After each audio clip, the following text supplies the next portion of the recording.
Unraveling the Secrets, where we explore the connecting links between the pernicious deeds of a group of secret society outlaws who are creating a tightly controlled world society with them as bosses and you and I as slaves to their system, popularly known as the New World Order. Research indicates that most of the unexplained craft we see in our skies are from somewhere on or inside our planet. This led to research of the Hollow Earth and subterranean theories in the 1980s and 90s, which in turn led to the realization that the answers we seek are in the control of a number of elitist groups and secret societies that we call collectively the Controllers. Even a quick look at recent world events should convince anyone that the Controllers' plan is working very well. It is these things we explore on this radio show. Join us as we work towards unraveling the secrets. Hello, welcome, greetings. Welcome to Unraveling the Secrets at a new time and with new hosts. Hello. This is Timothy Green Beckley, Mr. UFO on the Manhattan side of the Hudson, and across the river in Jersey City, we have Carla Anderson representing the cutting edge of the paranormal. Hi there, Carla. Hi, how are you? All right, good. Excited about doing the show? I'm looking forward to the show tonight. You betcha. And down in Miami, where the sun always shines and the girls walk around in bikinis most of the year, is our engineer and producer, the Jackal. Hello, Angel, CEO Howdy, of Mr. the UFO. PSN Radio Network. What's Yes, going indeed. on down in sunny Florida? Well, it's staying nice and warm down here. It's been a beautiful, beautiful 80 degrees all day. A little rainy yesterday, but nice today. And winter was about 2 days long here in Florida. It was beautiful. Oh, my God. How close are you to the beach? About 25, 30 minutes when I'm in work and about 40 minutes when I'm at home. Well, let us get into your convertible and take a cruise down there. You would love it. And they would love Well, you, I Mr. do. UFO. Miami is one of my... Carla and I went to Miami Yes. one time, and we spent 3 days, and it did nothing but rain. It always rains when we go. It depends on what part of Miami. If you go like to the Hialeah area or Miami No, it's Gardens, just always Yeah, rains. south- The Constantly. sun is coming out when we're going back to the airport every time. Yeah. yeah, that We sounds are like Miami. warm. We are warm weather children. I'll tell you what, though, I'd rather have a little rain than a whole lot of snow like the rest of the country. Oh, please! We have You just know? suffered through several weeks of the coldest temperature that you could possibly imagine. It's like The other night- Antarctica. the other night I went out, and it was unbearable. I think it was about 7 degrees at that point. Freezing. Anyway, Yeah, to that's get crazy. To get on with our show here, we're going to give you a heck of a ride. There's no doubt about it. We're going to give you less idle chatter and more exciting, provocative conversation. And we're going to find some new guests. We're going to find some new authors, new researchers, new investigators, and really get the ball rolling. You know, most of you out there probably know who I am. I've been writing on the subject for, I hate to even say this, 50 years. I had my first UFO sighting at the age of 10. I've had 3. It was 2 disc-shaped objects in the sky, one of them hovering over my home. Now, I wonder if that wasn't a prophecy of some sort. Some people think I might have been contacted as a youth. I don't know if I go necessarily that far, but something strange has been taking place in my cranium. And I want to find out what's going on. For 50 years, I've been trying to find out what's going on. And the only way that I can do it is by talking to people who have had experiences, by talking to people who have been out there in the field and doing their homework. And we want to share this, not only share this information with you, but we want you to participate. We want this to be a show where we can all get involved, and we want you coming back every week. Angel, later on in the evening, we're going to open it up for phone calls. Do you have a number you can give the people? Yes, Listener? indeed. The number is 786-245-8127. It's live and open, and there's no screening, people, so you can just call right in, and you'll be live on air. Just please make sure your radios are turned down. Make sure your web browsers are stopped if you're listening on there or you're tuned in or whatever it is. Just make sure you have everything turned off and have some really provocative and extremely, incredibly amazing questions. That's the only thing we ask. I think our listeners, and of course many of them are my friends on Facebook. Many of them are individuals who have followed my writings over the year. You know, I've been editor of so many different publications. I started out when I was a kid at 14. I bought a mimeograph machine, and I had the Interplanetary News Service Report. Then we had the world's only tabloid UFO newspaper, the UFO Review. And then, of course, UFO Universe, which was the newsstand publication, and it ran for 11 years. And I've probably done over 1,000 radio and TV shows, and I'm glad to be on this side of the microphone finally. I started How weird is it? How weird is it for you being on this side? Well, you know, I like this. Of course, I've been co-hosting once a month the Outer Edge with Tim Schwartz and Michael Mott, and we've had some good guests on there, and I'm excited about this. You know, I do a lot of these shows. In fact, I think I've got 2 or 3 programs to do now in the next 10 days or so. But I want to find out, and I'm willing to share my experiences, and I've had a heck of a lot of them. But I've been busting my gut, like I say, for many decades. I started out. I was a guest on the famous Long John Nebel show. Now, Long John was a talk show host that broadcast out of Manhattan over WOR radio back in the 50s and 60s and 70s. And he had on some really fantastic guests, some of them who would stretch their credibility for a mile, like the contactees, George Adamski, George Van Tassel, Orfeo Angelucci. He had some wild stuff going on. And then the airwaves were dead as far as the paranormal goes. And now, of course, in the last couple of years, it's brightened up again. There's Art Bell and George Norrie and Jimmy Church and we don't mention that last one on this network. Lewis, Joshua Warren and Angel, and now, hopefully, Tim Beckley and Carla Anderson. Anyway, enough of my talking about myself, which I could do for hours, I'm sure. Carla, you're new to the listening audience. Why don't you tell everybody a little bit about yourself and how you got into this and what it is that you do? Hi, everyone. I'm Carla. How are you? So, how did I get it? You wrangled me into this. That's how I got into this. It was over. It was over a stiff shot of Fireball. I believe. It was over a stiff shot. Yeah, he wrangled me into this Saturday night. I have known Tim for over 20 years, and we have done a lot of things together. I mean, I'm also one of his biggest fans as far as the Mr. UFO goes. I think, Tim, you know everything about everything, and I just I could listen to you for hours myself. So that's what I'm going to do tonight. I'm probably going to listen more than anything, but I want to get to the bottom of things too. You know, I have a lot of questions. You know, I own Balance Salon in Jersey City. I'm a hairdresser, and through Tim, I have met a lot of people in the UFO community and the paranormal, and I have over the last few years hosted UFO abductee contactee artwork, and a lot of people have come in to talk to me about all that. I have been to Costa Rica. Well, I don't know. I don't want to get all caught up, but I do come in contact with a lot of people, and because I'm a hairdresser, I want to get to the bottom of the whole thing too, because you know I can. You know what I mean? I believe Carla, you had the first crop circle hair designs. I did have the first crop circle hair designs. I'm a rock and roll UFO salon in Jersey City. That's exactly how you describe me. I mean, a lot of the conversations. We're showing videos.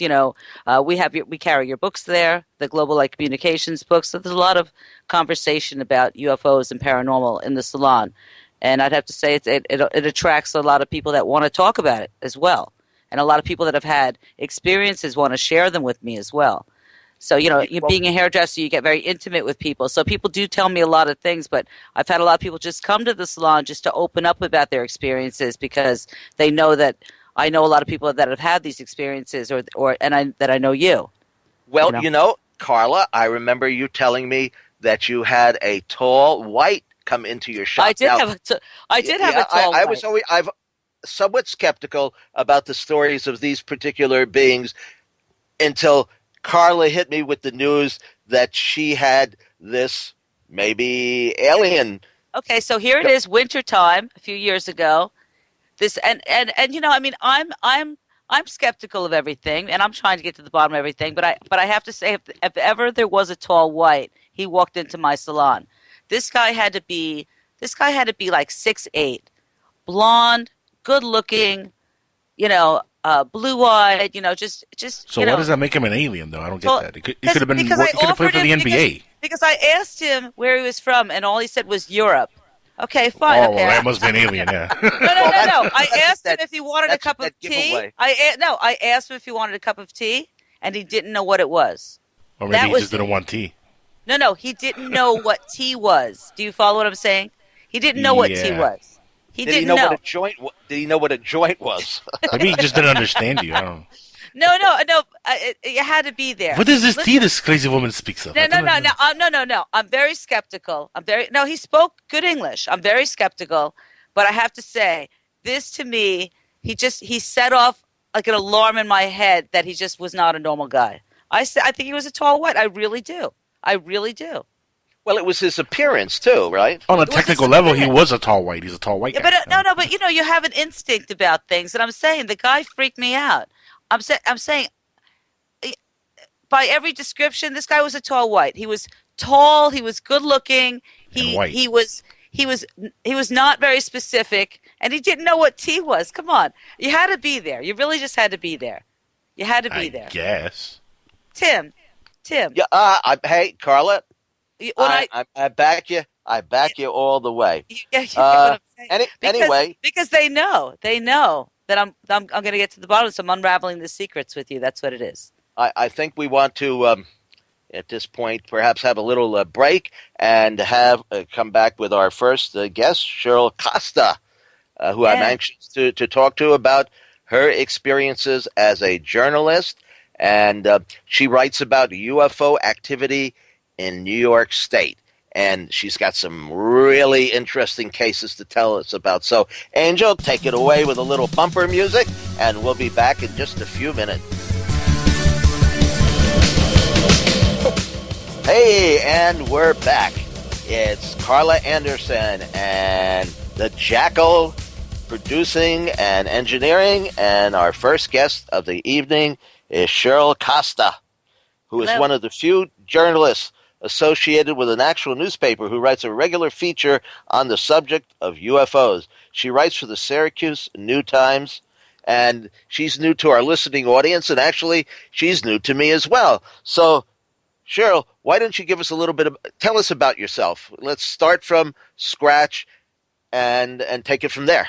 Well, I'm a native New Yorker. I served in the military for about 10 years, a couple of years in the Air Force and a few more years in the Navy. Had a nice long 30-year career with a major aerospace company. And then after basically being in the Washington, D.C. area for, good grief, a little over 26, maybe 28 years down there, I got out with my skin and I moved to upstate New York.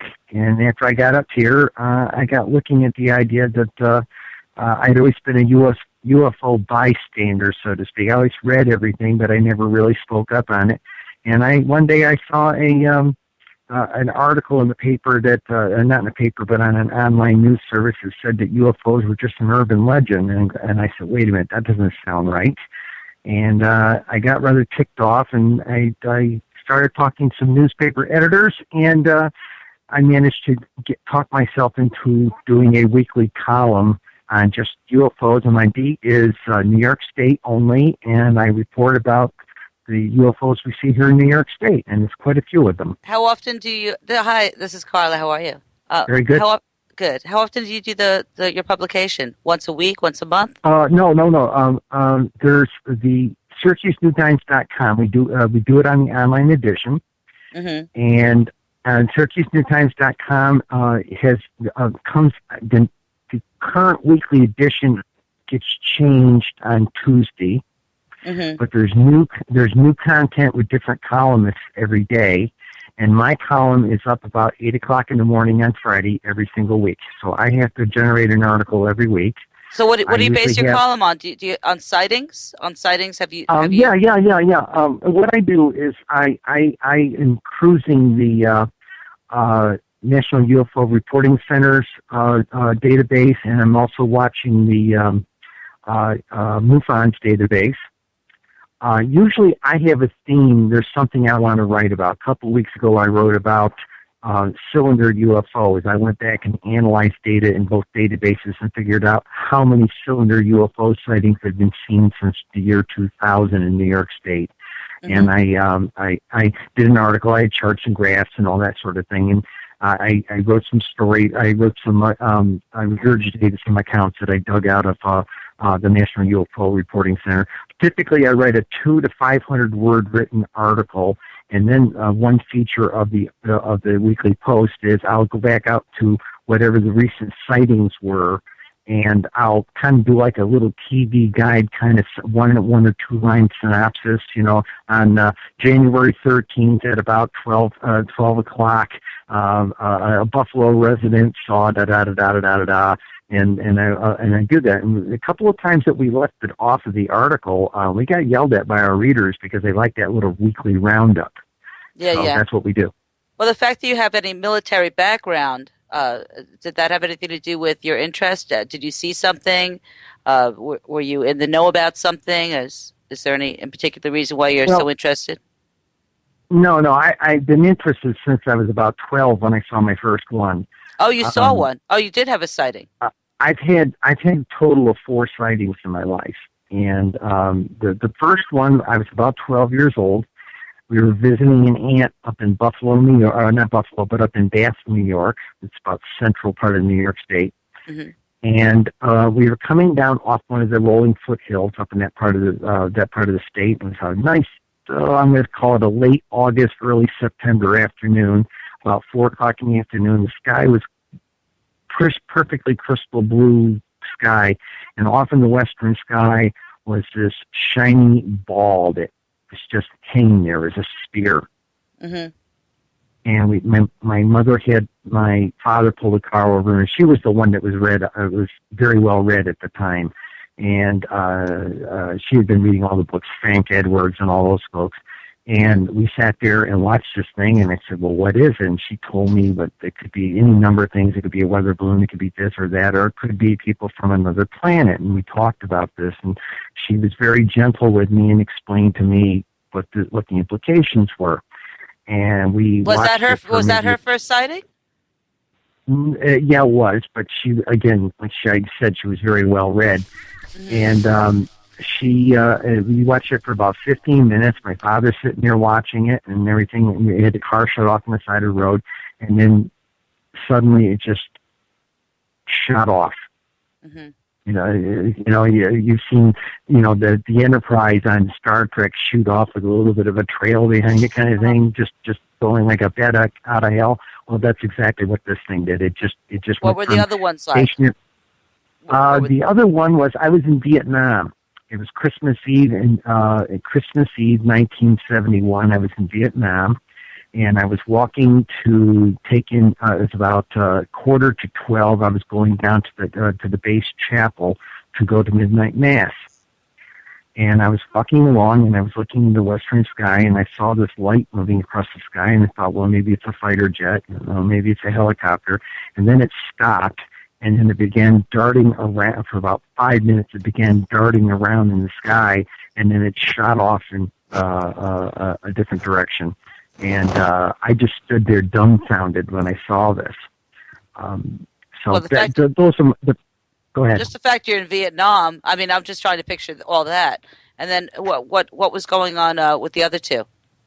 I'm just wondering if there's some kind of pattern. What were the other two? No, you had about 4 sightings. I never saw a pattern to it because I was 12 years old when the first one, and we just saw this blue disc out there in the sky. Mm-hmm. If you want a proportion to it, if you were to hold your finger out at arm's length in the sky, it appeared about the size of my little fingernail. Mm-hmm. It was that big. Okay, and it was. I'm doing that now. Just absolutely brilliant. Yeah. Like I said, it shot off, and that was the last we saw of it. Mm-hmm. So that was an interest I had. Now, what happened was, it wasn't so much the military or anything like that that gave me any insight to it, but back around 1991, I had about 1990, I had some abdominal surgery, and I was in recuperation for a couple of months. Okay. Mm-hmm. And I was sort of between apartments at the time, and a friend of mine was taking care of his father who had cancer, and he said, "Well, tell you what, I got a house over here in Laurel, Maryland. Why don't you? Here's the keys. Why don't you just go over there and stay there and just take care of the utilities while you're getting it back on your feet?" So I did. Well, this guy had like the biggest UFO book collection of anybody I'd seen. He must have had 300 books. Mm-hmm. And the house didn't have cable, so I had a lot of time to read, and that was it was like essentially like a 3-month sabbatical reading books on UFOs.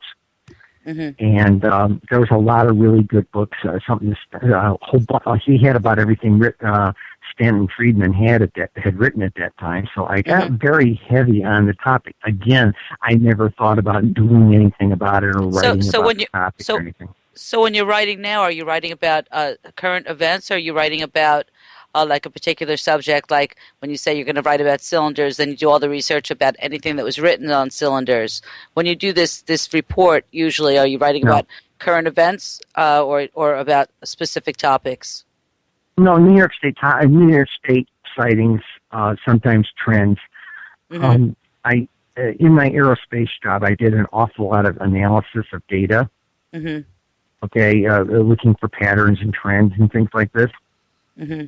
So I took things like the MUFON database, and they were kind enough to let me have a copy of just the New York State ones in a spreadsheet form. Mm-hmm. Okay, so I was able to crunch the data. I did a similar thing with the National UFO Reporting Center data for just New York State. And I started going for patterns. I started going out and reading very old sightings and things like that. I have found sightings. I found a listing of a sighting from 1790. Oh yeah, tell us about that. That's got to be fascinating. 17. Okay, I've got one from 1790, and I know of about 5 during the 19th century. Which is what's interesting about that is, when I tell people this, I have a lot of people come to me and say, "Oh, UFOs are just a modern phenomenon since 1947," and that's, in my position, that's baloney, because there are these documented UFO sightings prior to our culture having airplanes. Let me go to 1790. It's in a place called Schoharie County, up near Albany, which is the state capital. 1790. It was what we call a Deutsch settlement. People would think that it was German, but it was probably Dutch. He was a Dutch settler, and his account was sworn out a couple of years later. It was middle of summer. And he said he heard this. He was playing his fiddle on his back porch of his cabin, and he heard a loud, deafening roar. And he looked up, and something was lighting up the northern sky very brightly. And he said that it was so bright that you could have picked up pins on his porch from the brightness of the light. And it came down with a smell of burnt tar and sulfur, and it came down and it hovered above the ground about 300 yards away from his cabin. He said that it was long like a snake, and it looked like the front part of it looked like a tree that had been uprooted. So if you kind of like hold your hand out and kind of like do like a little grip there, you get an idea. It looks like the roots of a tree. Okay, and he said it long and tapered down. He said it was about 150, 200 feet long. And when it began moving, hovering about a height of a man above the ground, and was hovering and moving along, he said it moved along at the gallop of a young horse. And then when it got to a rise in the land, the thing just tilted up and went with the rise of the land, and he watched it go over a rise of a small hill, and that was the last he had seen of it. And he swore out this deposition about 2 years later in Carlisle, New York, at the county seat. Creepy. What were there other when you go back in time in New York State here? Were there other people kept? I guess they were more prone to keep journals and things in the logs in those days. Were there other sightings? Do you know that were reported?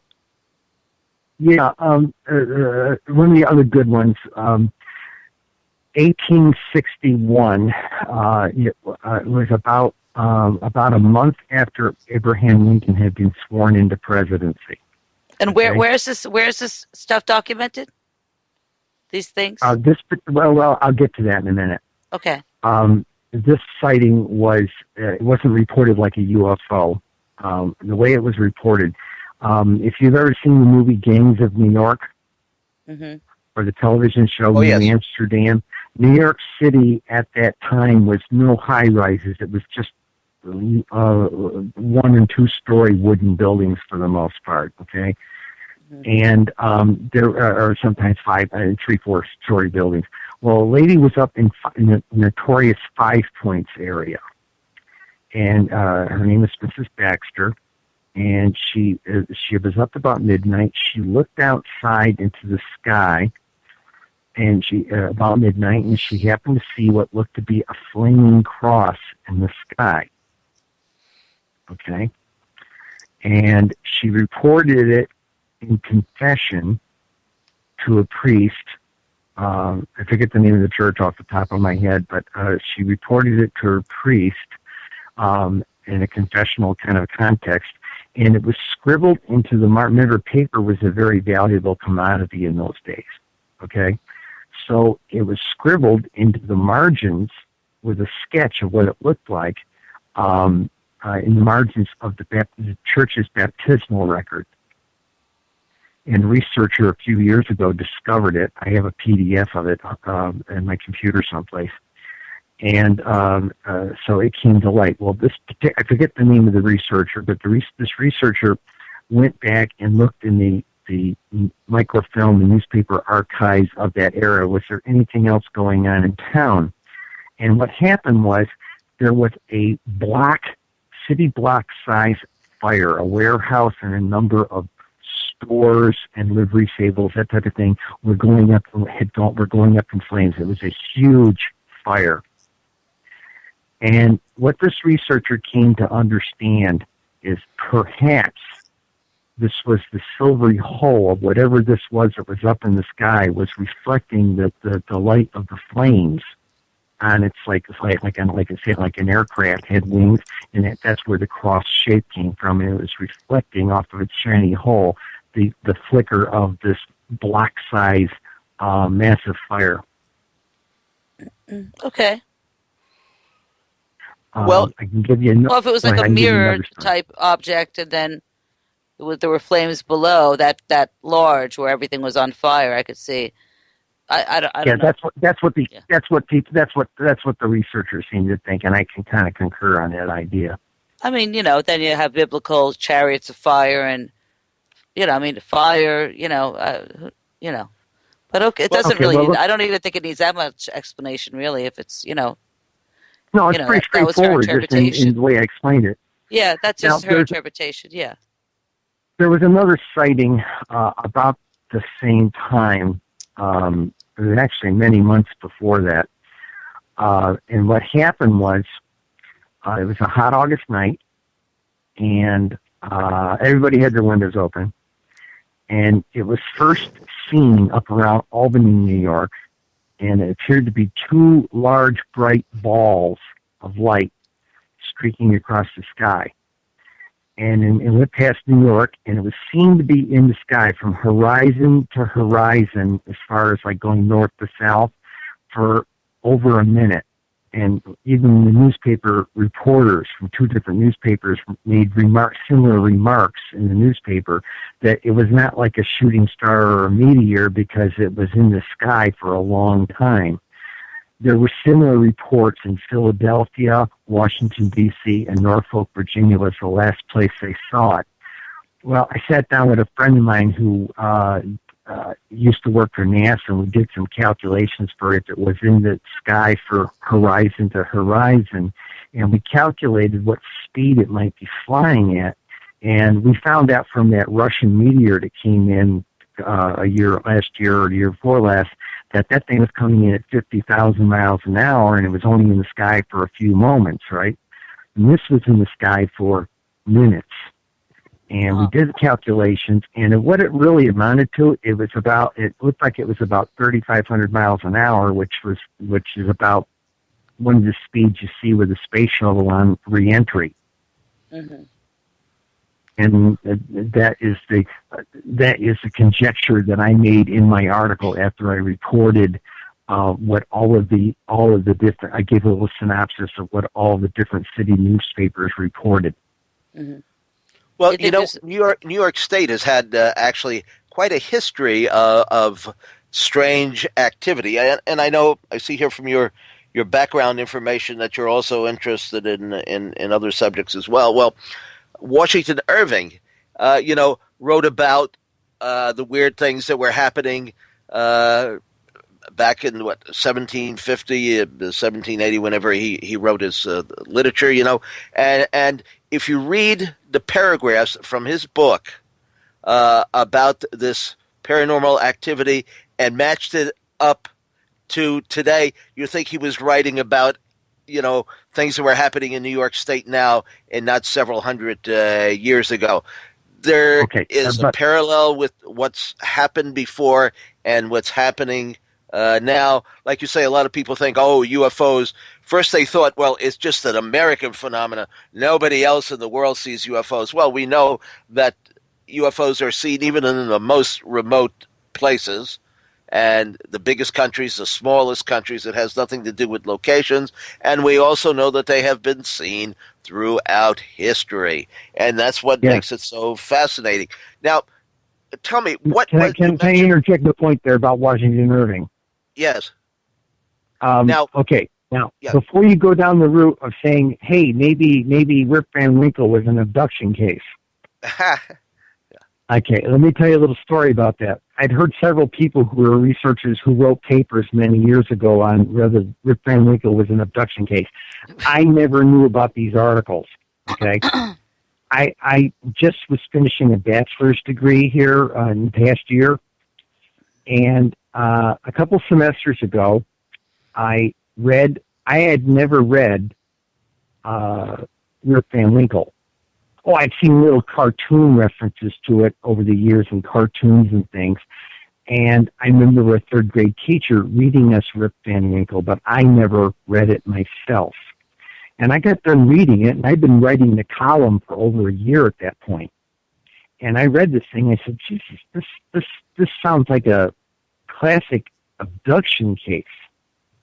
So I went to my college professor, and I had to write a term paper in a writing class, and I said, "Hey, would you mind if I wrote on this topic? Maybe this is an alien abduction case or something like that, reported either by a colonial or maybe some native folk story from the Hudson Valley." And she said, "Go ahead. That sounds interesting." Well, I had to go back to her about 3 months later, and I came back to her and I said, "We have a problem here."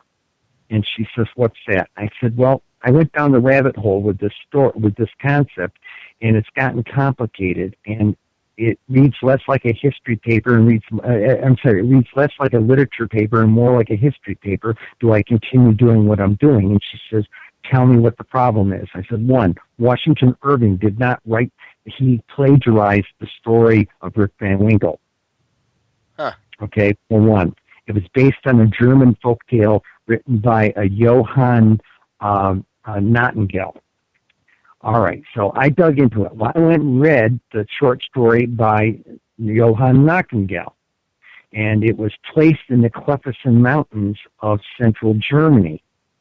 I don't know if you've ever seen the woodblock cuts of like the UFOs over Hamburg and Nuremberg, Germany.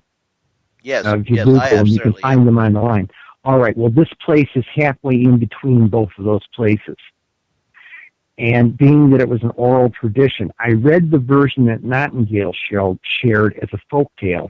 It's only a page long. It's not 15 pages long like Rip Van Winkle, but it reads very similarly, but it's more direct and more to the point.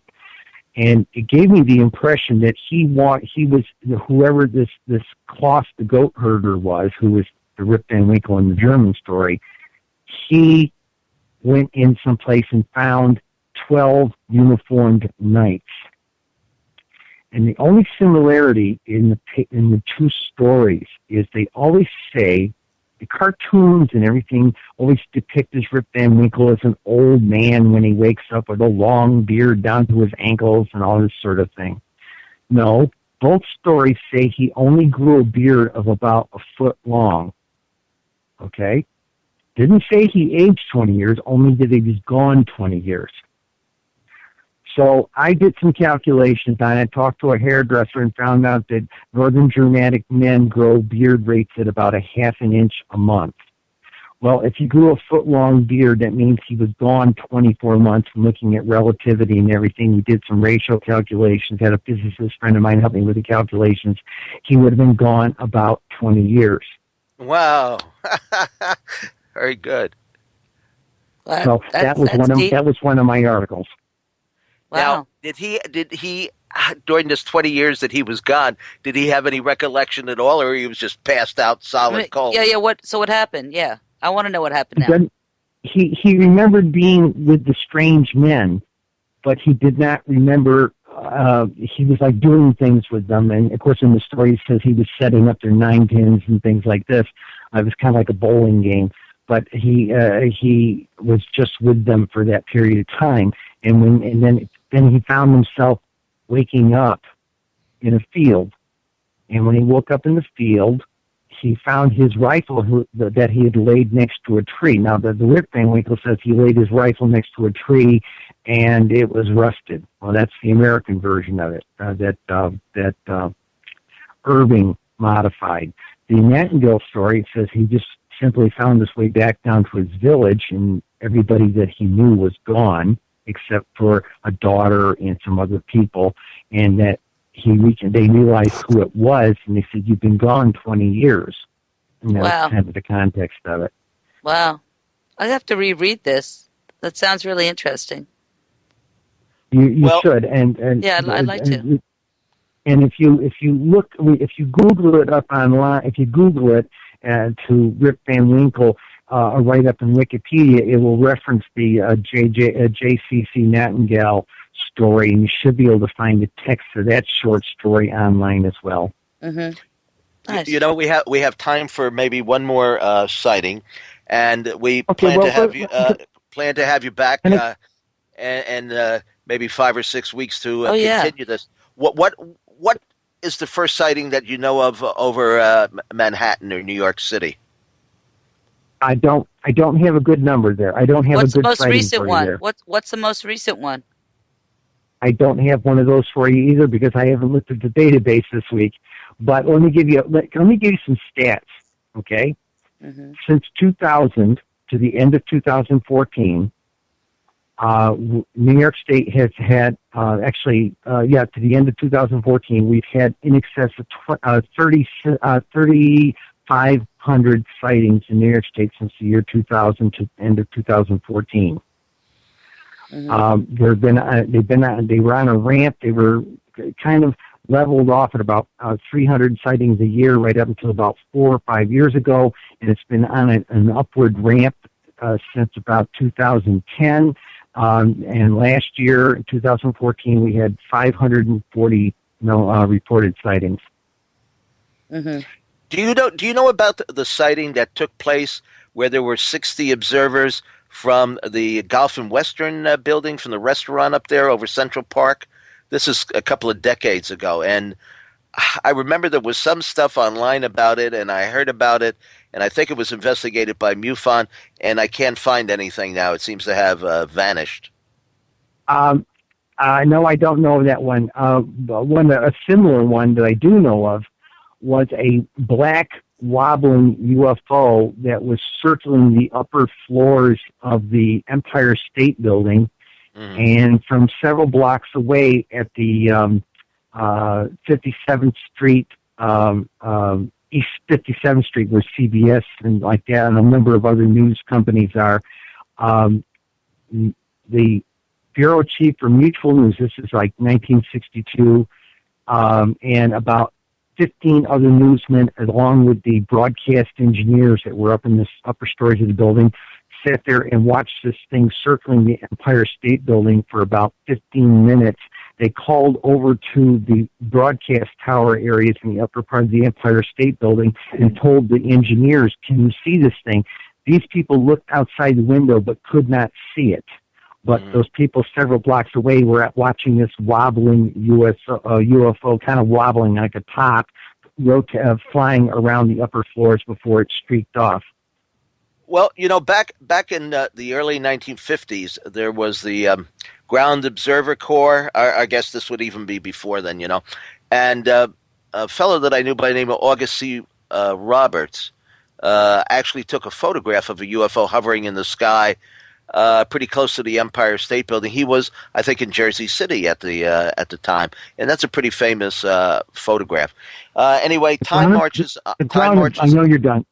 Yeah, time marches on, and why don't you tell the listeners where they can find you online, and we'll make arrangements to have you back on soon, because we've just covered the scratched the surface of this, and there's many more UFOs to go, and there's some really interesting sightings here. I mean, people think of New York as metropolitan, and people wouldn't see metropolitan area, and people wouldn't see UFOs because people only see them in the swamp or they see them in cow pastures. Well, that isn't the case. In fact, a month or so ago, we had Mark Brinkerhoff on The Outer Edge, which is a show I was co-hosting at the time, and he told us some very remarkable things, sightings and all that took place in his life, and he's actually seen and photographed them outside of his apartment building in New York City here. And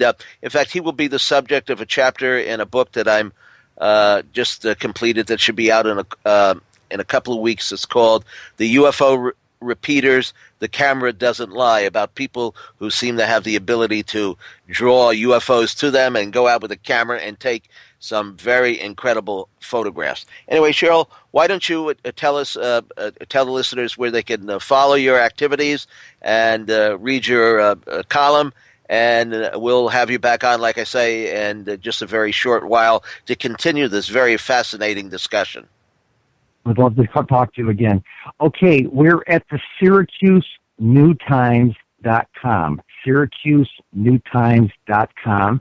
When you get on the site, there's a control bar at the top. You go over to where it says blogs and hover your mouse, and then the first blog on the drop-down window will be one called New York Skies, and I think they have a parentheses there. It says UFO column. You click on that.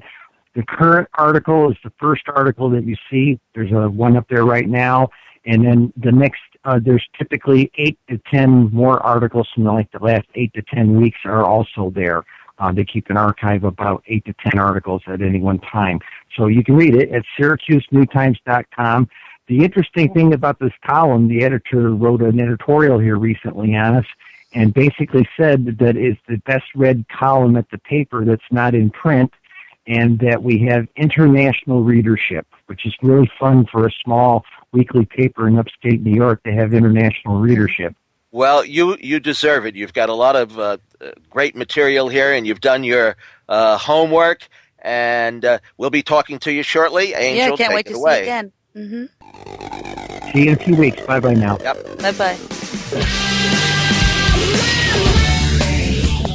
Hey, Unraveling the Secrets, we're back. And I want to give a shout-out to some of our associates and friends out there, April, Helen, Skylar, Charlotte, and Carol, and to all our homies.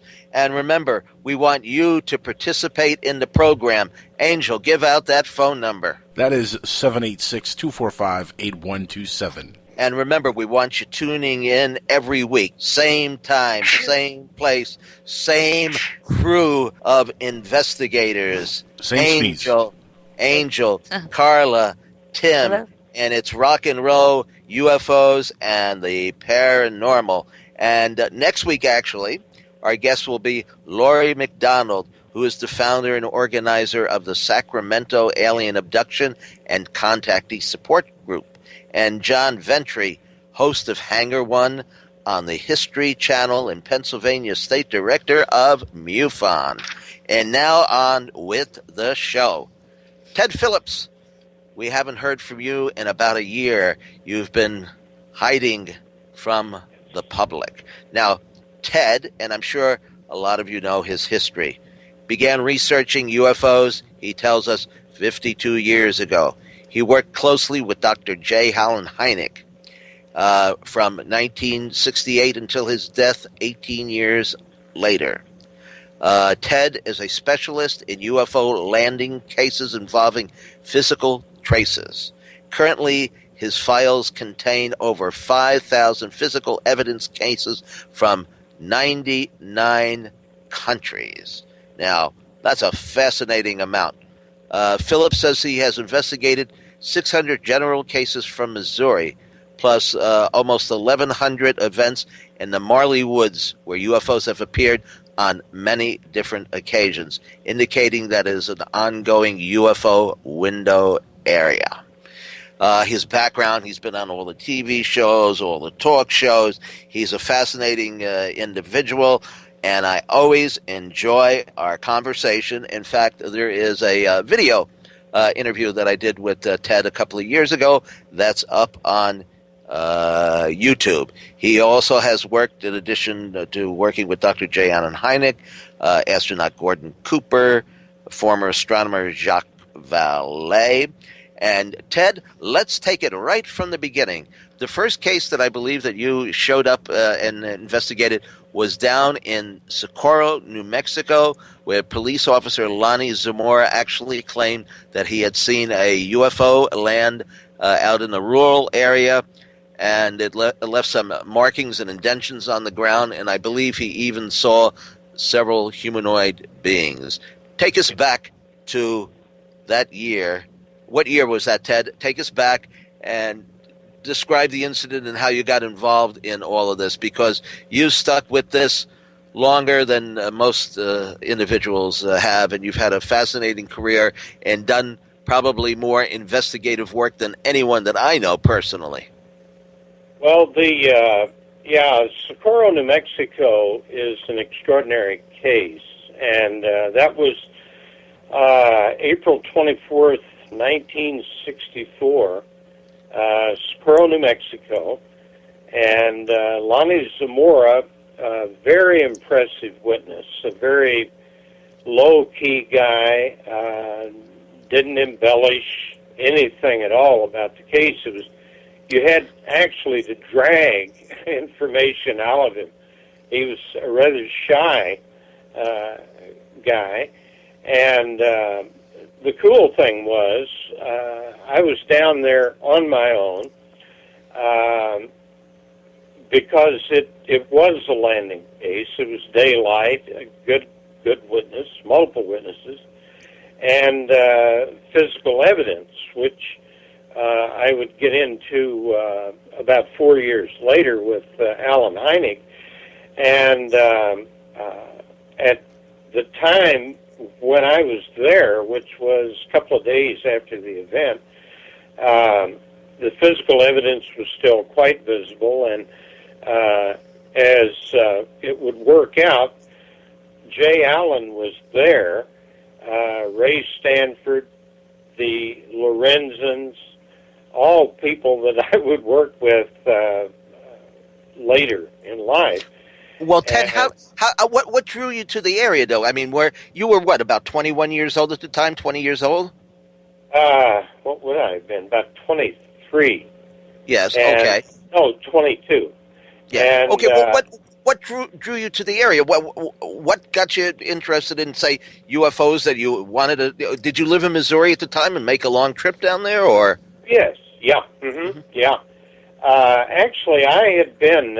I became interested in flying saucer sightings back in when I was about 7 years old, and I would listen to Frank Edwards on the radio, and my father worked at a radio station in Sedalia, Missouri, which my hometown, and he, of course, knew that I was quite interested in the subject, and he took me out of the radio station and introduced me to one of the engineers at the radio station, and Bob Younger. And Bob was a pilot in World War II. He flew night intruder bombers. And on one evening, they were flying over the war zone, one of the war zones, and an entire complement of the intruders. And all of the pilots, all the crews, witnessed a small, brilliant circular light. And it was coming from their right side, and it passed very close overhead, and as it went over the wing of bombers, they all reported a sort of turbulence, kind of a backwash off of this thing. It passed on to the left and suddenly, instantly reversed direction and came back under the bombers and had the same air turbulent effect. And so that really swung me over. I mean, I was sold on the whole business then. And the cool thing was that Bob, over the years following that, contacted and pulled together the names, locations, etc., of all the bomber pilots and the crewmen, and sent me that. He had moved to Florida, and all those years later, he heard me on a radio show somewhere, and tracked me down and sent all that information to me. And so that really kicked it off for me, and I pursued the subject when I would hear about a case, no matter what kind of sighting it was. I would talk with the witnesses and generate a file on it and so on. And so when Socorro came along, it was such an extraordinarily interesting case with so many directions it was going with, that I wanted to go down and see this for myself on my own. And then 4 years later, Dr. Heineck and I got together investigating a case involving 3 witnesses, excellent witnesses, who at very close range in daylight saw and photographed an object coming off the ground 300 feet from them. Got one super clear photo of the object as it was ascending, a lot of structural detail on it, and a second photo as it was picking up speed, pretty blurred. And there was physical evidence in that when they returned to they were deer hunting in Roaring River State Park here in Missouri, and when they returned to their campsite, they found this large tent completely burned up, and just the aluminum supports around the tent standing. And they lost about $600 worth of camping equipment and other equipment. And where the object was taking off, 300 feet away, as it was ascending, the top of a 15-foot high tree between the witnesses and the object was on fire. The top foot or two of this tree was burning, and it was in line with the point where the object had been on the ground. And our consideration, after talking to the witness and getting the negatives and so on, was that the object had popped out with a sort of laser-like beam with very extreme heat, caught the top of the tree on fire, and then totally burned up it actually melted a lot of the aluminum cots. And So it was a great case, and that was Alan and I working together for the first time. And now that was about, you say, about 4 years after Socorro?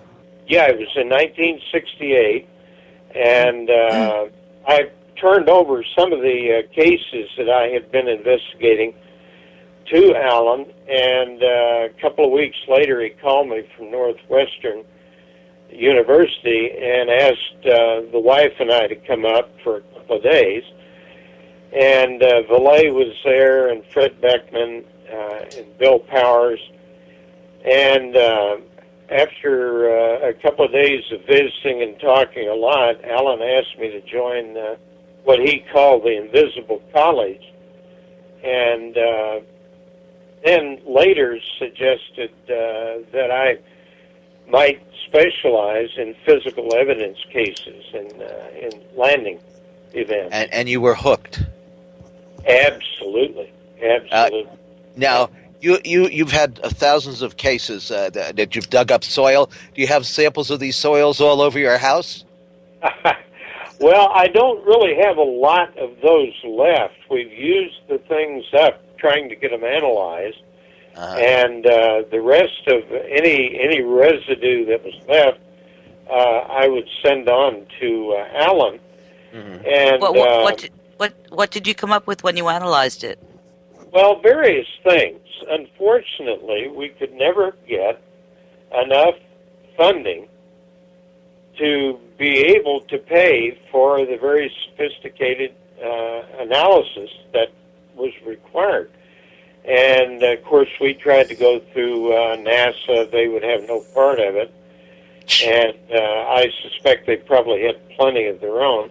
What was the physical evidence besides the soil? What was the physical evidence that while you were there? Well, of course, it varies by the type of object that lands.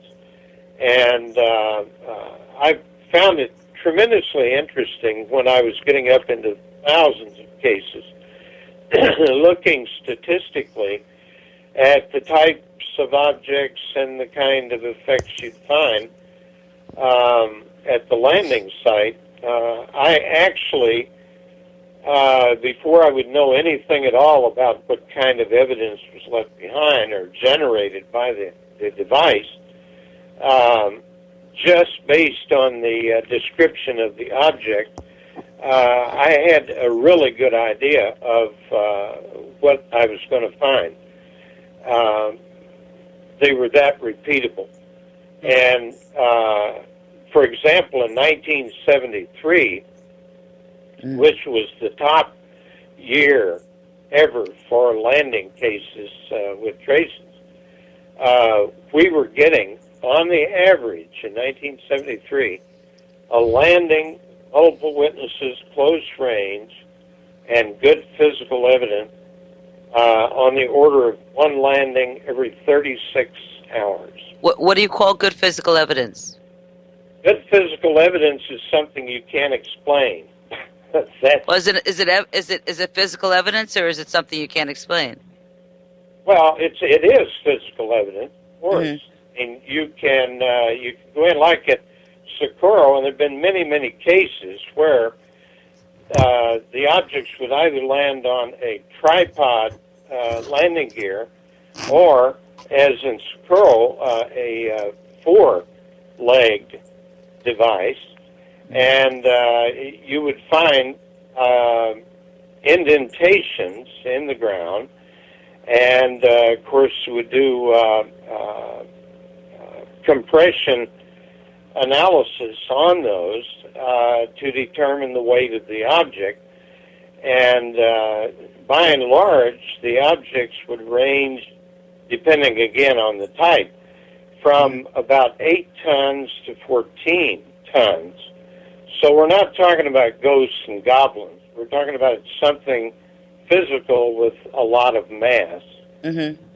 And the structure indicated by the indentations, it was clear that these footpads were constructed in nature because, again, you would have the typical four-legged footpad would give you an indentation about 8 by 10 inches with a sort of wedging in at the base.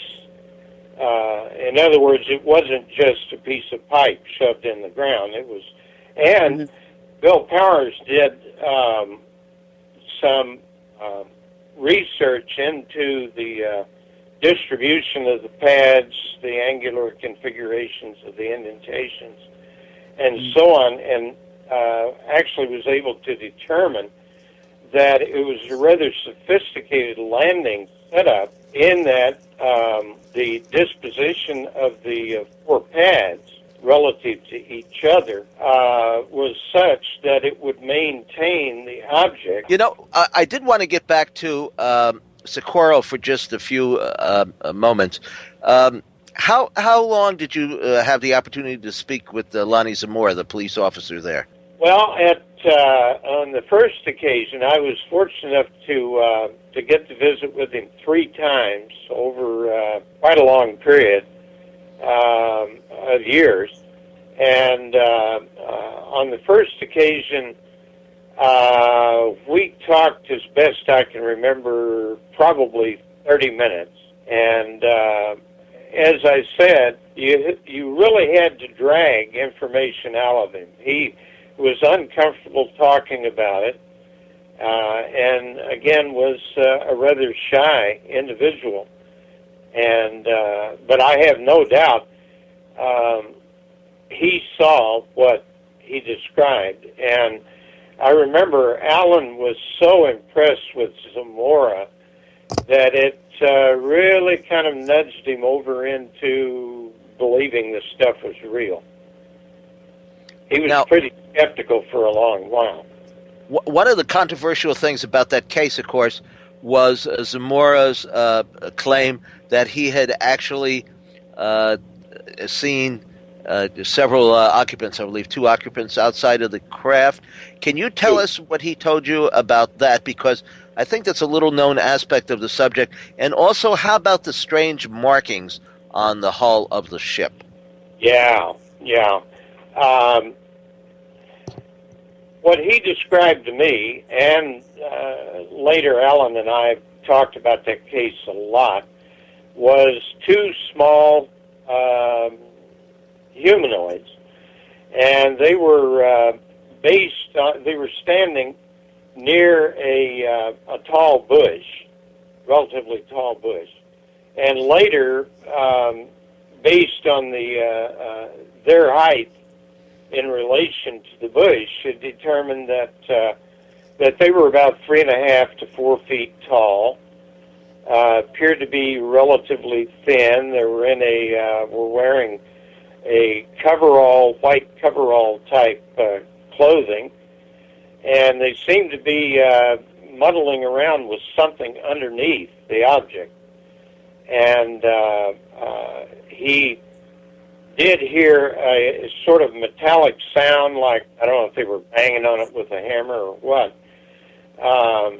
And that was about it. You know, he saw them just briefly, and they went around to the underneath out of view from his location. He was up on, I forget now, but it was probably 100 feet higher elevation looking down at the landing site.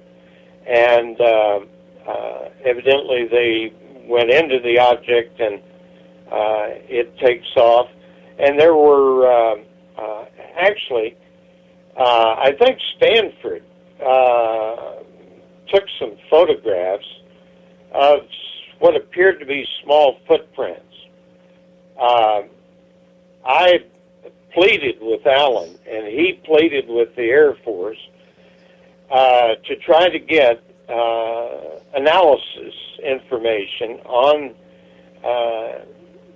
the burned bushes, the temperature at which they had been burned, and various things, the weight of the object by the foot pads and so on.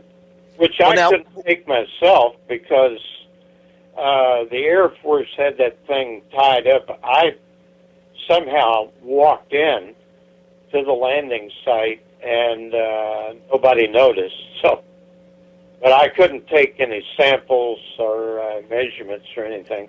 Well, now was Quintanilla in charge of the investigation for the Air Force? Yes, yeah. And the interesting thing was, of course, Alan was the chief scientific consultant to the Air Force, and they wouldn't give him a damn piece of evidence, analysis, temperatures, anything. And boy, he stayed after it, and we couldn't get it. Absolutely. Now, what is the as far as Project Blue Book is concerned? What is the conclusion on this case? Is it listed as unidentified? Yes, it is. Mm-hmm. Yes, it Did they ever release any information on the soil samples or any of that data that you were looking for? Not that I've been able to get my hands on. No. No. So what are you now? Okay, how you mentioned that? Okay, these occupants were about what, 4 feet tall? Yes. All right. How tall was the craft? Boy, that's a long while ago. Yeah, I'm thinking it was about 18 or 20 feet long. Mm-hmm. Wasn't an enormous object, and 6-7 feet thick. And vertically, and it was on. He could see definitely 4 structured. By that I mean constructed in appearance landing legs, and then the marking on the side. Yes. One of the things that impressed me was. Just a matter of hours before Socorro became known publicly, there was a sighting of an identical object leaving identical landing traces at La Madera, New Mexico, which was, I'm thinking, 60, 80 miles from Socorro. Mm-hmm. And it was a single witness, and he went outside to smoke a cigarette, and this thing, I mean, he was, La Madera, a very tiny little place, and he lived right out at the edge of this small town, and I'm talking like 5 or 6 buildings, that was it. And I went out there, but it was a long time after it had happened, several years, and talked to the guy, and from everything that I saw, everything that Alan could get on that case, as a matter of fact, I think, if I'm remembering correctly, Alan went to La Madera from Socorro at the time all this was going on. And it was amazing how similar the 2 objects were.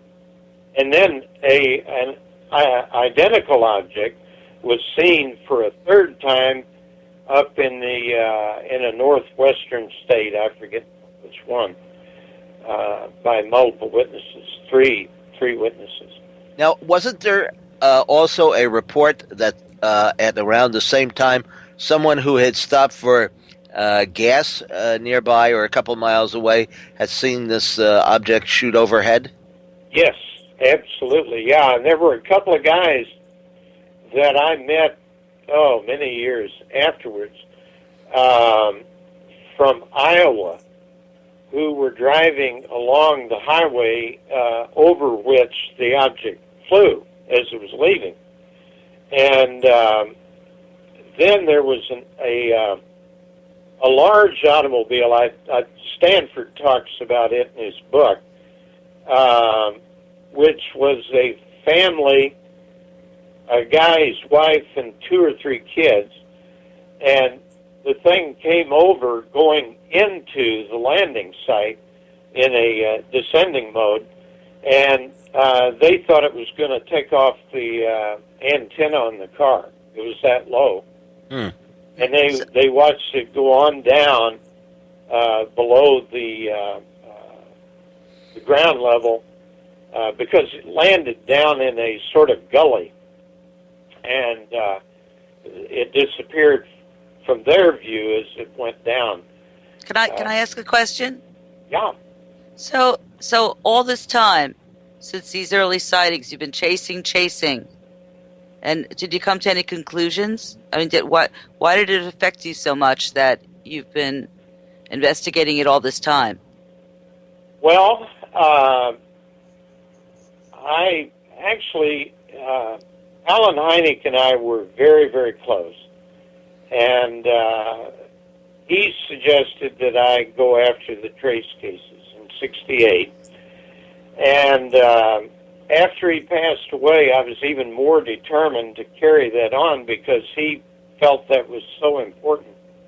And what better case can you have than multiple witnesses, daylight, an object 20 feet away, sitting on the ground, and leaving behind measurable traces?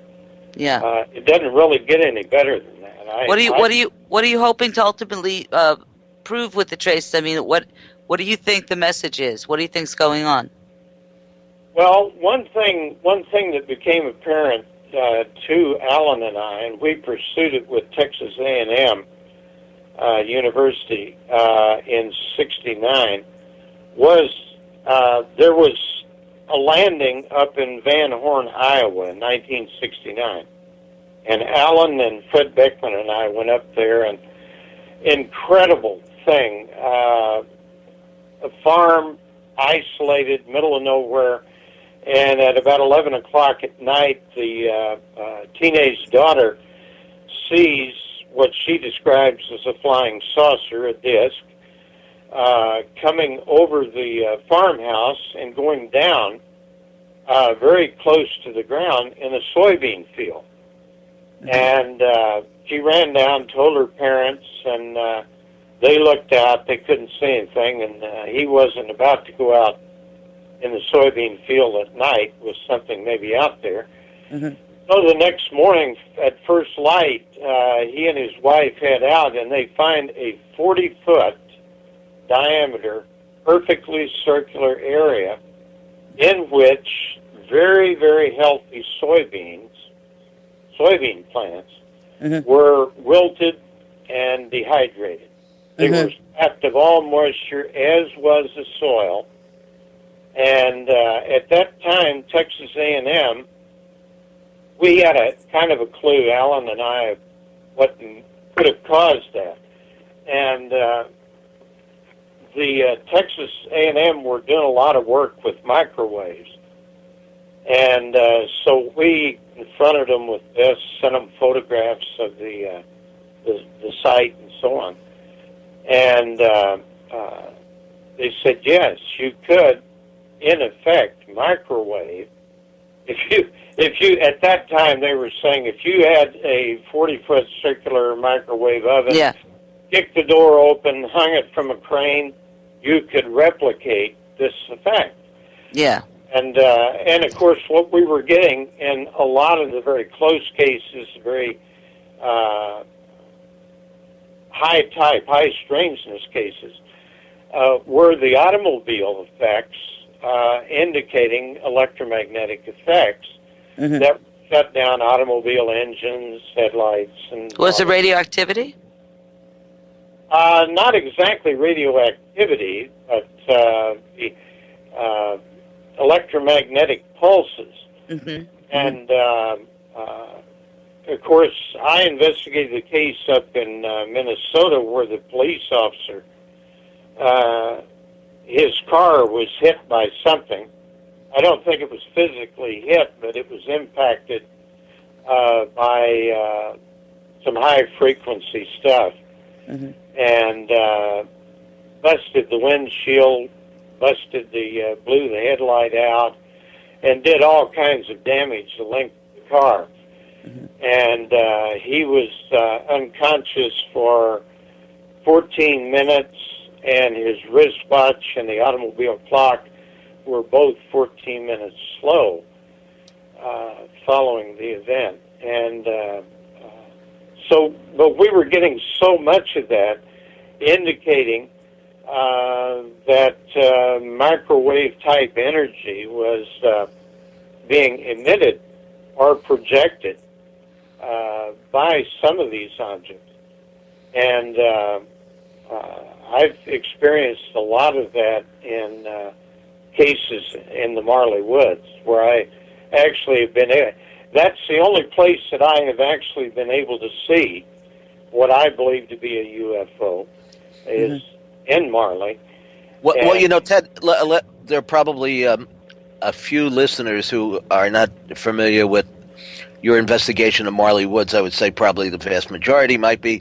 But let's take it back to the beginning. Exactly what is going on in Marley Woods, and how long have you been investigating this case? I know you were down there just recently when we reestablished contact for several days. Was there activity at that point? Oh, yeah. Yeah, and as it would work out, let's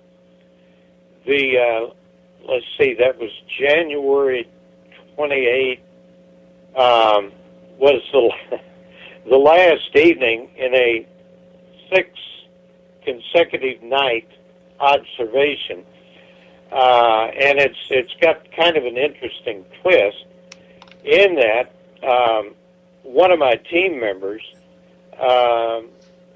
has a very, very close friend, young lady, 27 years old, and she and her husband live way out in the boonies, just outside of the Marley Woods area, primary area.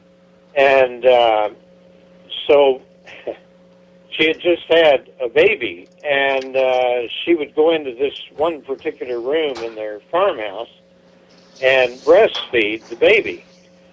And so she's sitting there in the rocking chair in front of the window. She doesn't worry about anybody looking in because there's nobody to look. And she sees a small light ball about the size of a baseball, and it was pure white with a bluish tinge around the edge, coming across the field towards the house, and it actually comes up within a couple of feet of the window, and it just is stationary there like it's watching her breastfeed this baby. And she becomes a little frightened, and she gets up, and it moves back out in the field, goes vertical, and disappears. Well, this happens 6 straight nights. And, of course, from the second one on, her husband's in there with her, so they both see it. And each night he would go outside, go around the side of the house, and see this thing from the side. And it was about 4.5 feet above the ground and a couple of 3 feet from the window. And as soon as he would kind of confront it by coming around the house, the thing would shoot across the field and go vertical and disappear. So that's a light bulb case with a twist. Well, how long have you been investigating Marley Woods? What brought you? I mean, how did you first hear about it? How were you clued into what was going on? And maybe tell us a little bit about the setting. I know it's a rural area. How far away is it from the nearest city? How many people have observed this over the course of how many years? Okay, I received in 1998 a phone call from a banker who has 600 acres right in the middle of Marley, but has turned out to be the primary areas of activities. There are 3 farms ranging from north to south. His is the north farm. And he has 600 acres. Site 2 has only about 5 acres. And then Site 3, about 2,000 acres. And that is the Marley Woods. And that's where the primary things happen outside of that, obviously, occasionally. But the heavy-duty activity is over those 3 farms. And so anyway, it was in 1998 he called and he said, we he had me checked out by one of the bank's security agencies, and to be sure I wasn't a Looney Tune. Evidently, they didn't look close enough, but they got away with that one. Anyway, he wanted me to come down. He had gone into town. This guy is no photographer, not to this day. And he had gone in and bought a kind of cheesy video camera and had been shooting videos of this stuff going on. And he said, would you please come down and see if you can tell me what's happening? And almost all the events from the very beginning were multiple witness, 2 to 4, and later on like 30, 35 people would gather out there at his farm and watch this stuff. And so all kinds of activity. Initially, they saw a oval structured object hovering about 20 feet above a hilltop as they were driving to the farm, and it had the surface of this thing, the side of it, bottom, was just covered with tiny little white lights, but it also had 3 large circular lights which were orange in color, amber color. And it was stationary. He got out of the truck, and his wife got out, and they watched it down the road from them. Got back in, drove down, and stopped right beside it. It was sitting just off the road, and got out of the, as he opened the door to get out, the thing just disappeared, just black.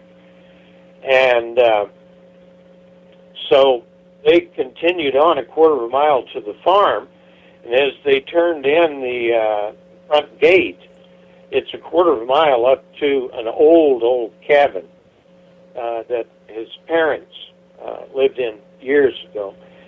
And over the cabin, they saw this same object. And as they're driving up closer to the cabin, it started moving away over a tree line.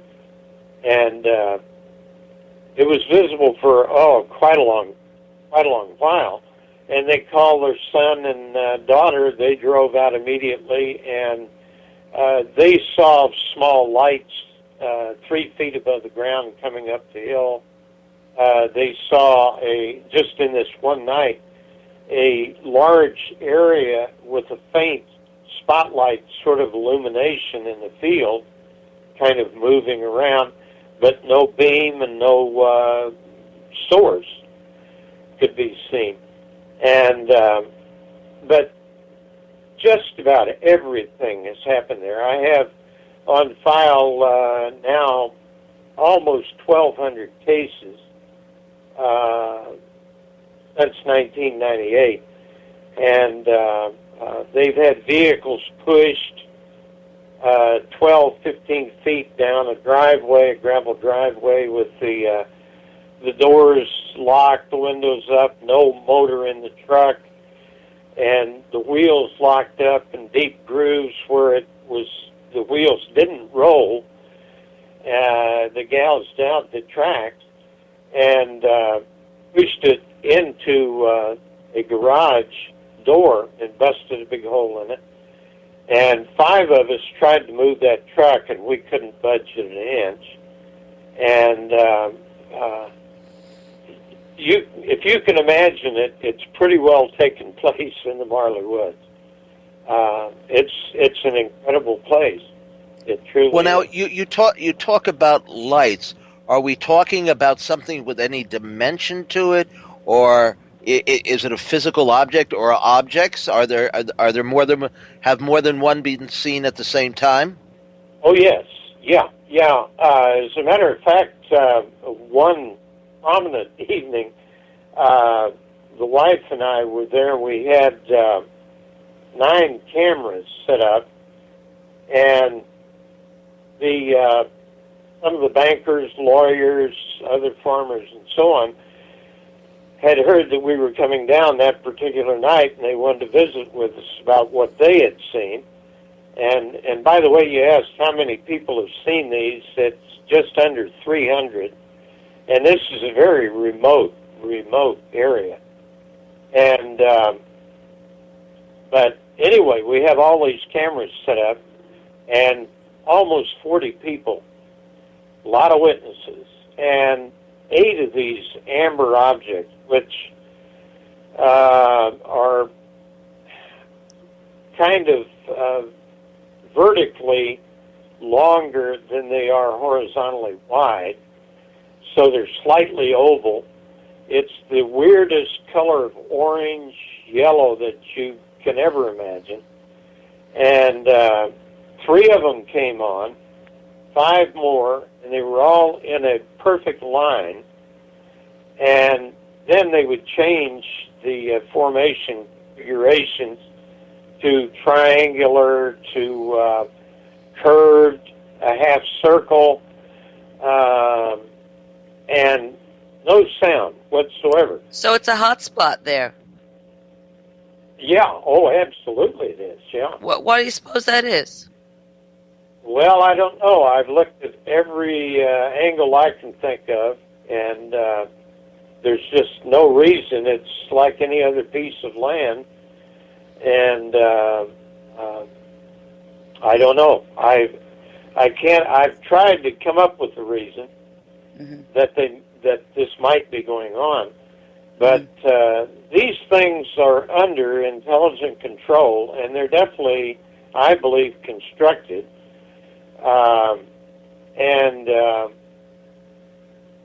I actually have seen, I'm totally fascinated by these smaller baseball-sized light balls. And a family of 4 shot 2 of these things. These were basketball size. Shot 15 minutes of video. There were EM effects, or all kinds of things going on. And it's the best video I've ever seen of these light balls. And you can actually see the things, they're very close together. Sometimes they seem to be connected by a kind of veil. Then they're totally separate. They don't get a great distance apart. And it's like looking into a circular cloud, in that the material in that object is changing. It's very active, very fluid, and you can see it very clearly on the video. Now, are all the sightings at night? Oh no. There've been, matter of fact, I got a pretty good shot of a light ball in daylight, and there have been one afternoon. Let's see, it was 12 people at Site 1 saw 2 objects flying, dark disc-shaped objects flying perfectly clear blue sky to the west, one slightly above and behind the other, no sound, and they videotaped all of this, and they're moving to the west at a pretty good clip, and without hesitation, the upper object reverses direction, and I've looked at this frame by frame, and I mean, in a 30th of a second, it's reversed, and it's climbing.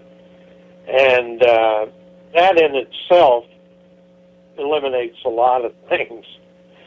And but it continues to go on, and it's very much like, I would compare it, I have compared it to Skinwalker in Utah.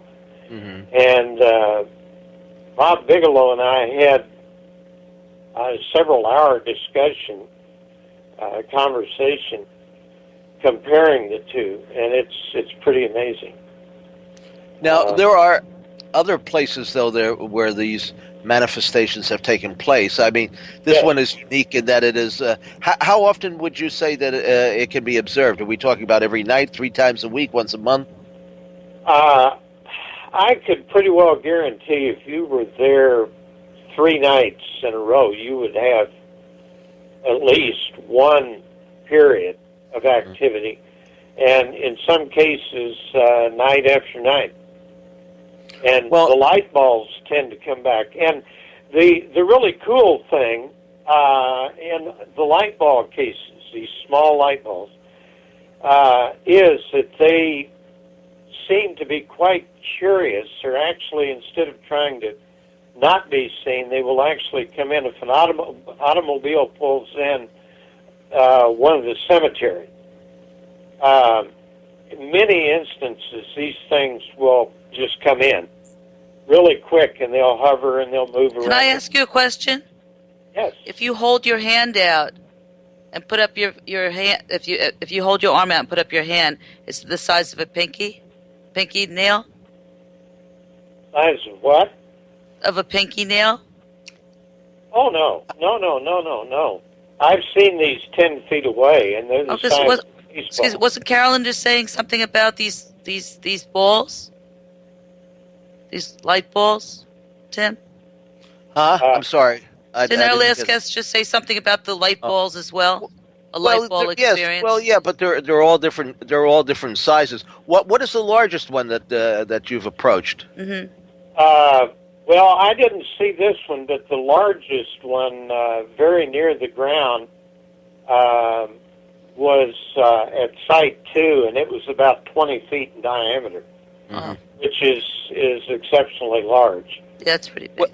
Well, now, what do you make out of all of this? Obviously, these are not spacecraft. I mean, there doesn't seem, you say they're under intelligent control, but it doesn't sound like there's somebody inside steering this thing around.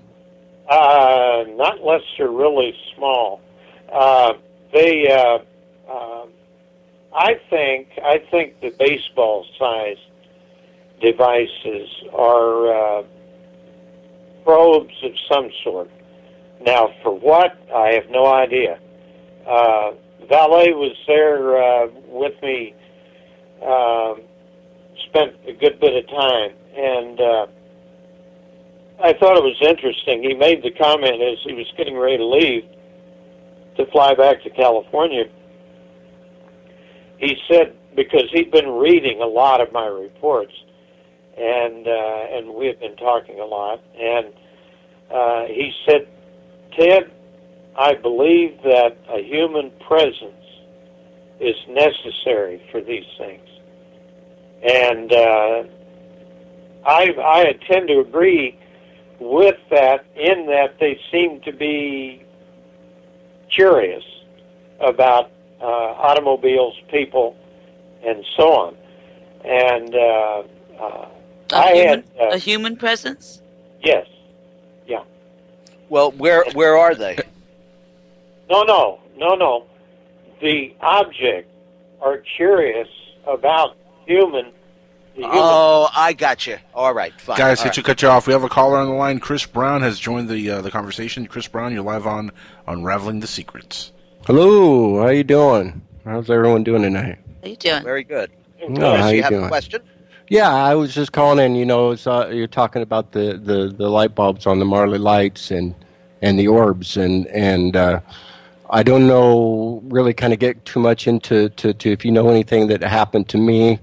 But I had and my son had a close encounter with a light bulb orb 6 feet away from us. We could see perfectly inside of it. And it was just basically almost what you were describing there. I was on Bill and Nancy show, Angel and I did, I guess several months back now, and and they were talking about you and your experiences with the Marley lights, and they had brought up. They said, "Well, have you ever heard of Ted Phillips?" And about what? And so this is really the first time I'd really heard about what you had said. But what my son and I had the encounter, Ted, with the orb 6 feet away from us. It was so close, I could have touched it with my hand. We could see perfectly inside of it, and we could see the bubble around the glass sphere that with the red liquid inside of it. And what do you think it was? Well, what do you think it was? Well, all I know, it was an orb and a glass sphere that seemed to be controlled by. It came out of, I'm kind of coming in here on my story here of just not coming in from, but whatever it was controlled was coming out of these discs that were around. We didn't see them, of course, just the orb, but we seen them afterwards, and they were definitely had to be controlled from off of these discs, and were some type of probe. My sense, and that these orbs were actually part of the engines that were part of these huge lights. All these lights attached to some of these discs that you see, and I believe that these are taken off from these discs and kind of doing their own thing. Maybe possibly is what it kind of seemed to me. But yeah, that's what happened. So, when I heard about the Marley lights and kind of heard about all that, it really, brings back a lot what happened to us. So. Well, that's really cool. 6 feet. Ted, man, when you first started investigating UFOs, I think you and I and probably almost everybody else thought that we were talking about, spaceships from somewhere else, kind of just like Stanton Friedman still believes to this day. But I think we've both, at least to some degree, changed our opinion on this over the years. And haven't you converted over to the side of this being at least partially paranormal in nature? Absolutely. I was. Jay Allen was quite interested in the paranormal. He didn't talk publicly about it much, but he did introduce me to a number of people well known in paranormal research, and I've always had kind of an interest, but I didn't have the time to veer off from the UFO stuff because I would have very good physical trace cases, an old farmhouse, and object hovering outside a bedroom window, 3rd floor, and they see a couple of guys inside this thing, sort of window. It leaves physical traces, melts the snow and ice and dehydrates the soil and all that. And the owner of the farmhouse and her 2 adult sons, as soon as this thing takes off, they run outside the farmhouse and they find this spot where it's melted and so on. And they turn around and walk back into the farmhouse, and dishes and plates and books are flying across the room. Older guys' stuff. And I ran into really a lot of that. And I just didn't, I wanted to, but I didn't have the time to go into that. I would make notes. You think the Marley lights are poltergeist stuff? The interesting thing, the question I like to pose is, I've had at Marley, and I'm getting more and more of these too, of the baseball-size light ball seen inside a house, a farmhouse, and at very close range, daylight, nighttime, whatever. And so my question is, if you see a baseball-sized light ball 10 feet away over a field, 4 feet above the ground, that's a UFO. What if you see an identical object inside a house? Is that paranormal or is it UFO? And the line is becoming very thin. What do you think, Mr. Bean? Well, now the caller. Oh, Chris, yeah.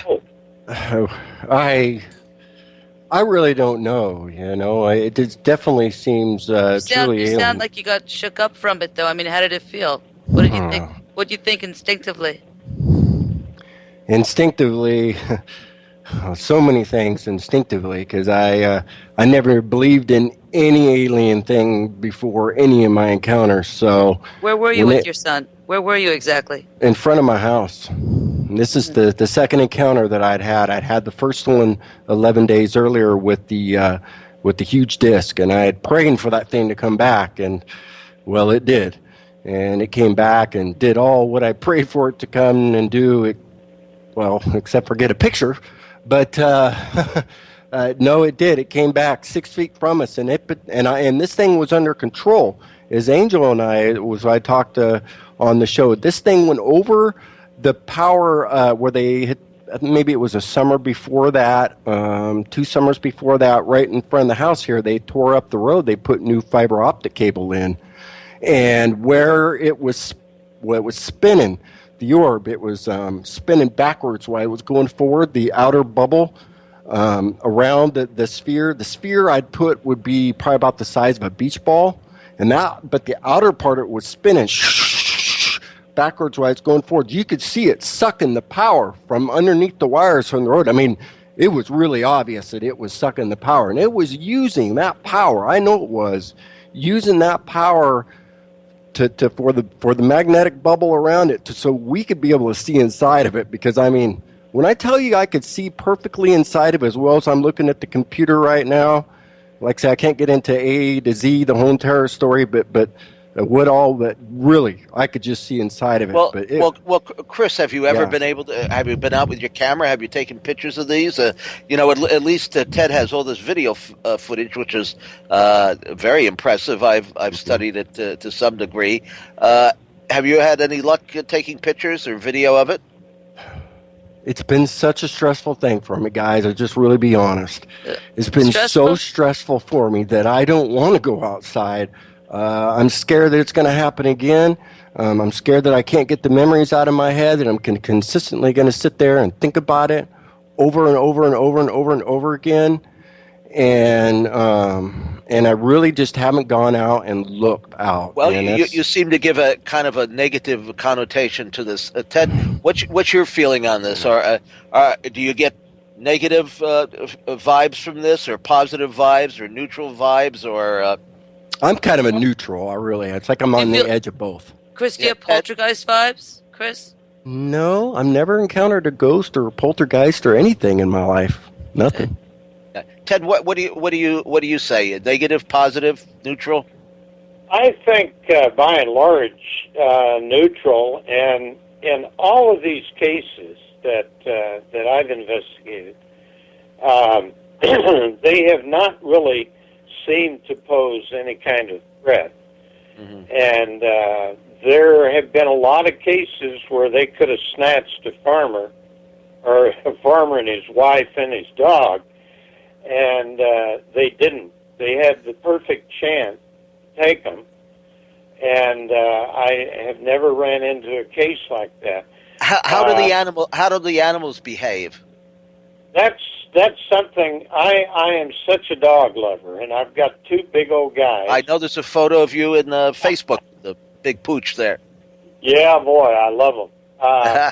And so I've always paid extra attention to. I have a separate file, animal reaction cases, and I find it so typical for dogs because they're so very sensitive to so much more than we. And they don't react with fear generally, but they become excited that something different is there. And very quickly, let me give you a case. Now, this is from Marley, and this is a good example of what I'm talking about. Believing that these are constructed under intelligent control and so on. 2 attorneys, guy and his wife, and they're down at a little cemetery in one of the Marley sections, and skeptics did not believe in UFOs at all. And but they had heard that things were being seen and so on, some of their friends, And so they're standing beside their automobile, looking, not expecting to see anything, and all of a sudden, at a tree line several hundred feet to the north, suddenly they see clusters of these small, brilliant lights, which turn out to be about baseball size, and they're just kind of playing around from the ground to the tops of the trees, up and down, around, and so on. And they're standing there amazed, and all of a sudden, two of these light balls break out of the cluster and come straight at them. And when the two light balls are an estimated 200 feet from them, one of the two makes an abrupt right-angle turn to the east and flies into trees several hundred feet to the east and disappears. The remaining light ball continues towards them, and they're standing there watching as this light ball at shoulder level passes between the two attorneys. No sound, no vibrations, no heat, no cool, nothing. No air turbulence, no air change, and they're standing 10 feet apart, and it flies shoulder high between the two. And they spin around and watch as it goes across the gravel road, out into a field, makes an abrupt west right-angle turn, into trees, and bursts into gazillion pieces.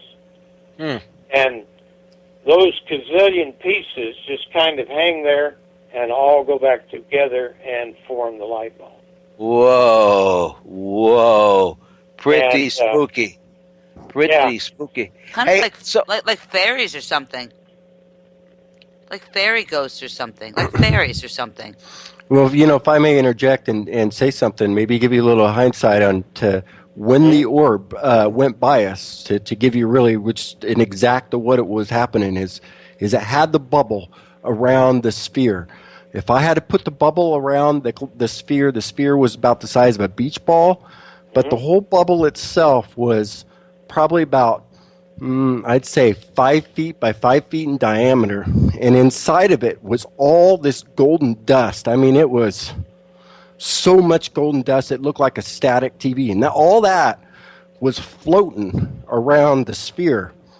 And to me, it was that stuff that was making that thing spin. So just when you said, well, then it went into a bunch of different pieces, there was major amounts of dust floating inside of that orb. There was so much dust floating inside that orb, I just couldn't tell you how much. So now you're afraid to go back out again because you're afraid. Well, I'm getting better. I'm getting better. I'm just saying it's a giant orb. I don't even know how that would register if I saw one. Mm-hmm. Hey, Ted, I know we're running out of time here. Any physical traces of this, burn marks or anything like that? Of the in Marley or of the light balls? Yeah, Marley. Yes. Actually, both. Yeah. We've had 70, I believe it right now, 71 landing sites in Marley, and the light balls, even the very small ones, do leave a residue if they should ever near plants or a bush or the ground. And so, they do generate physical effects. Yeah. What sort of residue is it? Sticky, powdery, gummy? It's powdery, and it's a brownish a brownish color, and not in very large quantities, but nevertheless, there's a physical residue. It doesn't glow in the dark or anything like that? No, and as you well know, since Delphos, Kansas, I really watch. That's what I was thinking of. We need another hour for that. Oh boy. and then another hour for your investigation to Iron Man underground. But I guess that yeah. have to, Well, yeah. Come on, that's got to be one of the greatest cases of all time. Anyway, Ted, so outside of Marley, you working on anything else these days? yeah, I've got a new second site, which is about 40 miles from Marley, and it has it all, kind of like Marley. Bigfoot cases, including some excellent footprints. Bigfoot. Uh-oh. Yeah. We're not allowed to talk about Bigfoot. Well, the thing I like about this one particular case, which is recent, is the gentleman, is a very good friend of mine. I believe him totally, and his wife and his adult son all saw this guy for some time and photographed the footprints. But there also is a extremely old and very haunted house where I've gotten some interesting stuff recorded, and UFOs, light bulbs. Of course, at paranormal locations, a lot of time people will pick up, EVPs, electronic voice phenomena, anything like that. Yes. Aha. Yeah, a very good friend of mine who is actually a very well-known musician owns that property, and well, he and I go up there quite often, and we set up the voice recorder, and it was the first time I actually recorded something like that, an EVP, and he was asking a question of a relative who had lived in that house, and when I got back and I went through the audio, in response to him, I can hear a male voice, but I can't quite make out what it's saying, and then about 10 seconds later, like a group of people, sounds like they're talking among themselves. Mm-hmm. And believe me, there's not even any electricity for 8 miles in any direction from there. So, I was just working on this book that'll be coming out in a couple of weeks called UFO Repeaters, The Camera Doesn't Lie. And I was fairly close to this lady by the name of Stella Lansing. She's since deceased. I guess you must have probably heard of the case. She was able to go out with a camera at night. Now, of course, not every night. And this was a camera, not a video recorder in those days. And she would come in and develop the film. I think 8 millimeter, maybe later on 16 millimeter, and there would be all sorts of weird things on the film. I mean, we never could figure out whether it was her that was causing the phenomena, or whether it was the locations that she was going to, or maybe it's a combination of both. Do you think that certain people have the vibe to attract this? Is it you that they're looking for, Ted? Well, the musician guy, my bud, has the ability, I believe, because he's described things at Marley where he had never been, I know for a fact, to a T. And, he just suddenly sees like a drawing and in great detail. And, I do think that there are people who have those abilities, yeah. Yeah, I do. I have epilepsy, and I have small seizures and I have big seizures. So, MUFON people, when they showed up and I told them, they thought maybe that could come into play or something. I sometimes if I have a small one, I don't know if I'm having it, and who's to say? I mean, I was sitting there praying for the thing to come back, but I couldn't have tuned it in with my epilepsy. I mean, who knows, Why did you want it to come back if it freaked you out? Well, at that time, I just had the one encounter with the big disc in the field. Oh, that was all great and fine. That was like, I just wasn't expecting it. That was just it. I just wasn't expecting it to do what it did and be so close, and I really wasn't expecting for it to come back. I just was out there. Do you think it came back for you? Kinda, yeah. I do. Now, what is the connection between that and the epilepsy? I don't quite see the. Maybe I'm, well, because I have an epilepsy. I have small little seizures. Maybe I'm thinking on another plane level. Maybe they talk about these things, telepathy. Who's to say they. That's all I can do is try to reason it together and maybe piece it together. Yeah, but so. I don't know what connection there would be, because there are thousands of people who have epilepsy, and how many of them have reported encounters with orbs?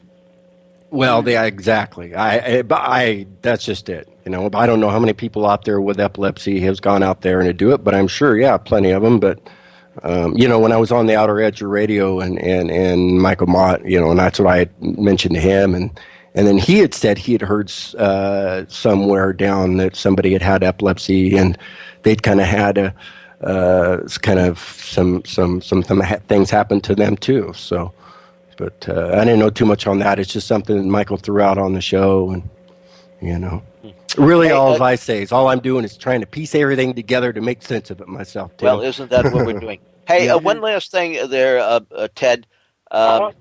Astronaut Gordon Cooper, what was your... Well, I know that weren't the two of you at the UN, yes. The Grenada proposal, which never really got off the ground. I was there too. That was, of course, Lee Spiegel put that all together. Who's with the Huffington Post now? Did you see or talk to him after that? Gordon? Yes. Yes. Oh, yeah. Mm-hmm. Yeah, we became pretty good friends, and he was always wanting me to fly with him in that, I forget what it was. He had a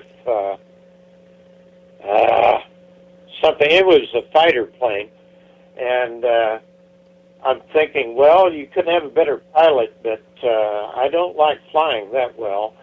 And to be flying with Gordon Cooper in a hopped-up jet fighter, I just couldn't do that. But if I tell you what, if I ever wanted to think up a brother, I think Gordon Cooper would be that guy.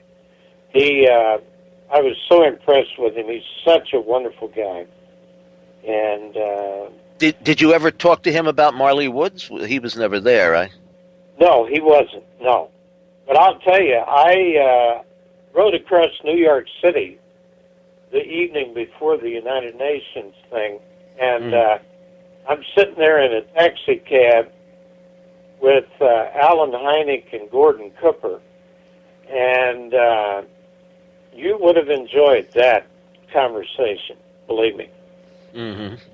Well, I did talk to Dr. Hynek a couple of times. I did a couple of interviews for various publications, and he did talk about a little bit about his interest in the paranormal, especially about the Men in Black.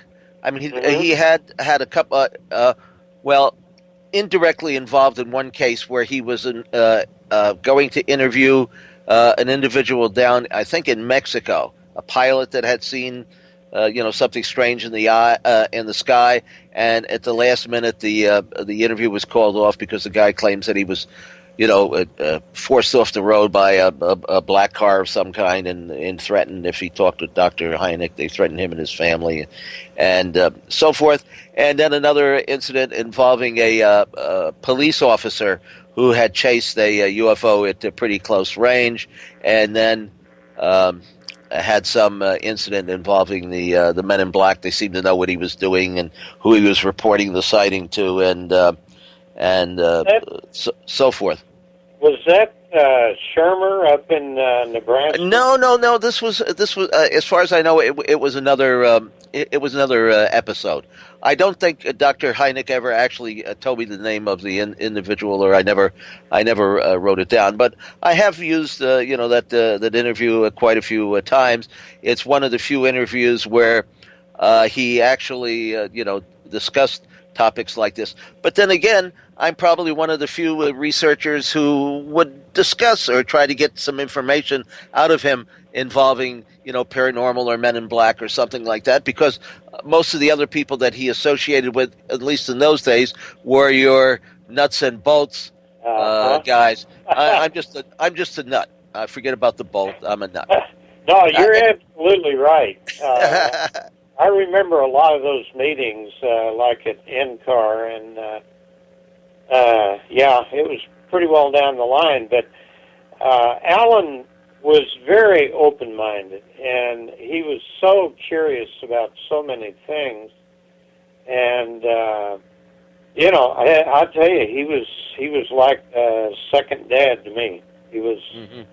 Well, it's a shame that there aren't more guys like you and Dr. Hynek involved in the field today. We seem to be losing researchers at an pretty alarming rate, and I don't know, what's going to be in the next 10 years ago.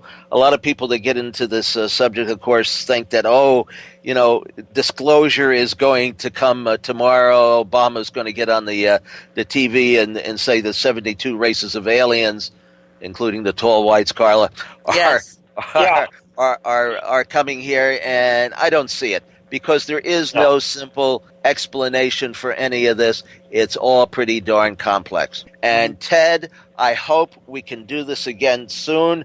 I always enjoy our conversations. Out of everybody that I have spoken with in this field over the years, you have to be one of the most intelligent, down-to-earth guys. And, bless you, man, for keeping with this, because most of the people would have thrown in the test tube and the towel a long time ago. Ted, anything you want to plug? Facebook, videos? No, actually, I am finally starting to. I am working on a book. My wife has hounded me forever to do that, and so I'm starting to go back through. I'm beginning with the Delphos case. And my God, I drug all that stuff out of the files. And Jesus, that book is going to be 2,000 pages. I think you're right. Anyway, thank you, gentlemen. Very groovy. I'm Timothy Beckley, Mr. UFO, and we've had a hell of a time this evening.